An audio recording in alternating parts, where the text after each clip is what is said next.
Hello student, this is Palla Darbari, your host, and you're watching Palla Darbari classes. In this video, we will discuss macroeconomics class 12th, determination of income and employment, chapter 3, volume 5. In this video, we will discuss deflationary gap, inflationary gap, and measures to check inflation and deflation. In this session, we will see deficit demand, deflationary gap, causes of deflation, and impact of deficit demand. In the current video, we will discuss all these 4 points: deficit demand, deflationary gap, causes of deflation, and impact of deficit demand. Before starting up the topic, let us see something about the equilibrium. We know that at equilibrium, the aggregate demand for output is equal to full employment level of output.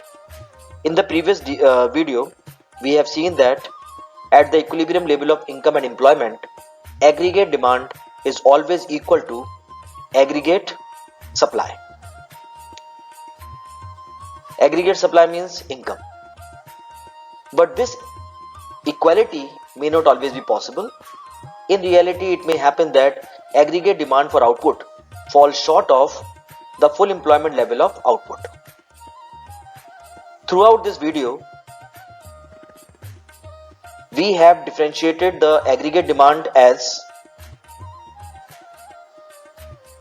actual aggregate demand and potential aggregate demand, or aggregate demand at equilibrium level or aggregate demand at full employment level.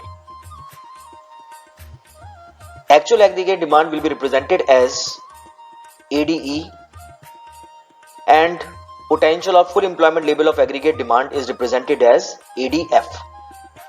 So how many types of the aggregate demand we will discuss in this chapter? Equilibrium level aggregate demand and the full employment level of aggregate demand. When I say full employment level of aggregate demand, it means potential aggregate demand and the actual aggregate demand. It is the inequality between these two trends, the inequality between or the difference between the actual aggregate demand and the potential aggregate demand, the situation of either deficit demand or excess demand pops up. So this situation of excess demand and deficit demand arises because of the difference between the actual aggregate demand and the potential aggregate demand. The thing will be clear, much more detail, the things will be much more clear when we go in detail. The things become much more clear when we see the three things through the graph. Y-axis, planned expenditure will be represented on the y-axis. Income, output and employment will be explained through the x-axis. 45-degree line represents aggregate supply, which is always equal to income. This is the aggregate demand at full employment level, or we can say this is the potential aggregate demand. It means this is the maximum demand which can arise. So this is the equilibrium point at full employment level. Suppose the actual aggregate demand falls short than what we have presumed. So this F is the equilibrium point. When I say equilibrium point, so this is the actual aggregate demand, and because of this actual aggregate demand, the equilibrium point is determined. So the difference between these aggregate demand, these two types of aggregate demand, gives birth to deflationary gap or the inflationary gap, or excess and the deficit demand arises because of the difference between this aggregate demand and this aggregate demand. Clear? In this session, we will discuss the deficit demand. If the actual or the equilibrium level of demand for output, that is ADE, is less than the full employment level of aggregate demand, then there exists deficit demand. When the actual aggregate demand is short than the potential aggregate demand, then there exists the deficit demand. That is, if actual aggregate demand is less than the potential aggregate demand, this situation is called deficit demand. In other words, deficit demand refers to a situation where the aggregate demand for output is less than the full employment level.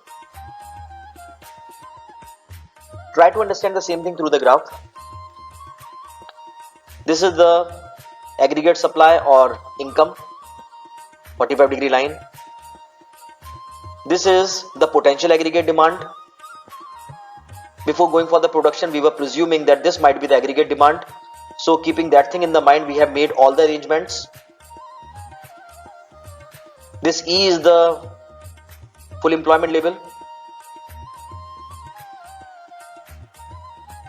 Suppose the actual aggregate demand is less than the potential aggregate demand, because of which the gap between the two arises, and this particular gap is called deflationary gap. Because of the deflationary gap, the income or the output has to be reduced. Because of the new or actual aggregate demand, the equilibrium point will be established, and because of this new equilibrium point, the income and the output has to be reduced.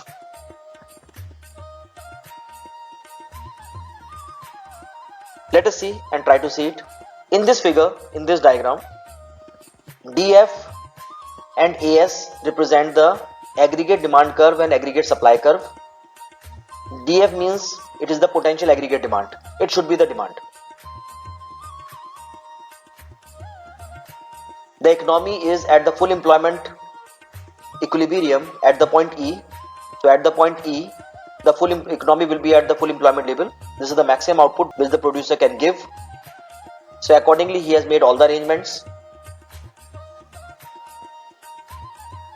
The point E is being arise because at this point, aggregate demand F and the aggregate supply is equal or intersect each other.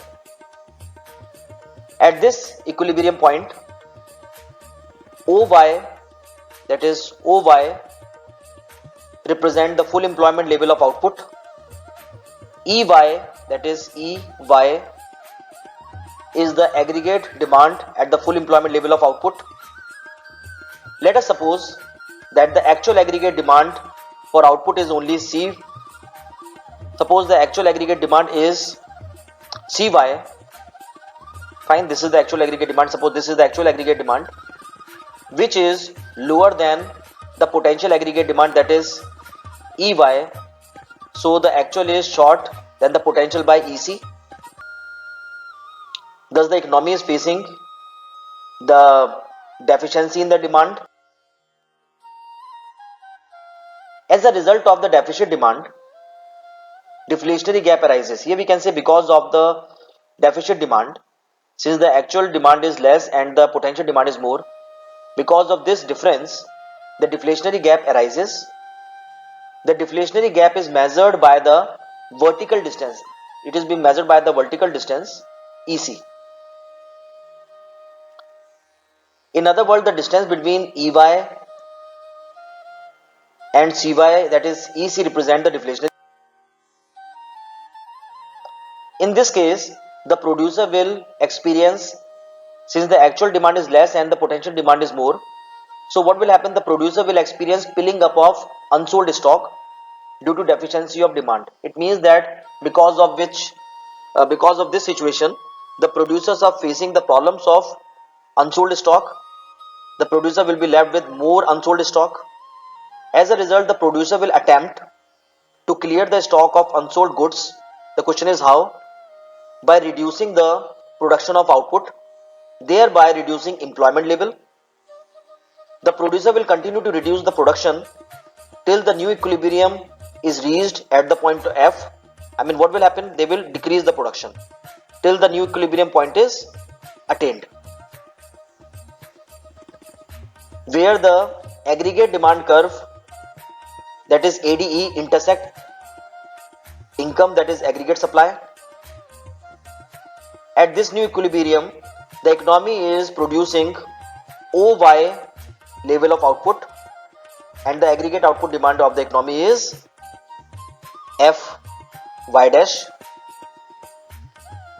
At the new equilibrium level of output, income and employment is lesser than the full employment level. Here we can say that the income is less and the output is also less as compared to the original one. Thus, it can be observed that due to deflationary gap created by the deficit demand, the economy has attained a less than full employment level of equilibrium. Let us see the causes of deflationary gap. The various causes that lead to deflationary gap are as follows. Number one, fall in one or more components of aggregate demand. Listen, we know that the aggregate demand has four components, that is demand made by the household, demand made by the firm, demand made by the government, and the demand made by rest of the world. So these are the components. So if there is a fall in any of the components of the aggregate demand, it may result to the fall in the aggregate demand or result in the deflationary gap. For example, if there is a fall in private final consumption expenditure, if there is a fall in the investment expenditure, if there is a fall in government expenditure, or if there is a fall in net export, there will be a fall in overall aggregate demand. This is one of the reasons. The second reason is rise in tax rate. A rise in the tax rate reduces the disposable income with the people, thereby reduces their spending capacity. Due to low spending capacity, the aggregate demand will automatically fall. The third reason is fall in money supply. A fall in the money supply by the central bank through various measures such as rise in the bank rate, purchasing securities in the open market, etc., has a damping effect on the aggregate demand. The next is fall in the black money. If the level of the black money falls, then the excess purchasing power of the people reduced. If the people are having the black money, definitely they will spend, but if they don't have the black money, the purchasing power will fall down, as a result of which there is a fall in the actual aggregate demand. Now let us see the impact of deficit demand. It has the impact on the employment. Let us see the impact of the deficit demand on employment. As the level of the investment falls in the economy, the level of the employment also decreases, thereby causing unemployment in the economy. The first effect is unemployment in the economy prevails. Second is impact on the output. Due to the fall in investment and employment, the output also tend to fall. When I say output, it means production decreases. The next impact is on prices. Since the demand is less and the supply is more, so the competition among the producers will pop up. Every producer want to clear the stock. So in order to clear the stock, the producer decrease or cut down the price. So in the case of the deficit demand, there is a fall in price, which is on account of the deflationary gap. That's all I have in this video. Thanks for watching. God bless you all. Dear subscribers, if you have not subscribed my channel, please subscribe the channel and don't forget to press the bell icon so that whenever I upload the new video, you get the notification.